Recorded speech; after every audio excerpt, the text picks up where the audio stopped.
Со нови гранати врз цивилни објекти се одмаздува Русија за последните 3 украински дронови кои погодија зграда во центарот на Москва. Жителите на градот Криви Риг ги разбуди силна експлозија. Една граната беше фрлена врз стамбена зграда, а другата врз факултетот во градот. Најмалку 4 загинаа, но се стравува дека бројката ќе расте затоа што се уште се трага под урнатините. За Киев ова е терористички напад и велат нема ништо да ги поколеба да продолжат со офанзивата.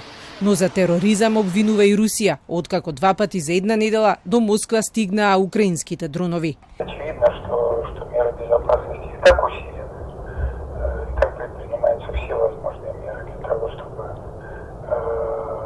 организовать защиту на необходимом уровне от продолжающейся опасности террористических ударов по мирным объектам.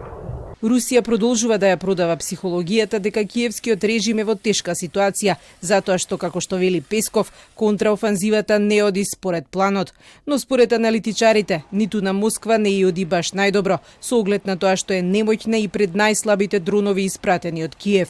Српскиот аналитичар Дарко Обрадовиќ од Центарот за стратешка анализа вели дека целта на нападите со дронови е да се покаже дека Русија не е повеќе суперсила. Svakim danom nebitno je šta ti dronovi u Moskvi pogode, ne pogode. Sam njihov prelet i dolet do Moskve pokazuje da nas je Rusija 70 godina obmanjivala o svojoj ratnoj tehnici, o svojoj vojsci.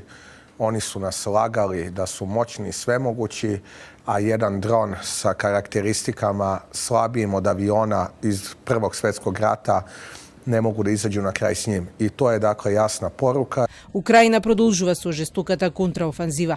Западот отворено ја поддржува, од што Русија можеби и најмногу се плаши. Последен во заканите е поранешниот председател Медведев, кој изјави дека ако успее ова украинска офанзива, Русија нема да има избор освен да употреби нуклеарно оружје. Западот може би си мисли дека Путин сега би барал излез од оваа катастрофа, но далеку е од тоа, пишува Financial Times. Доказ дека се подготвува за долга војна е новиот руски закон кој овозможува нови мобилизации на руското население.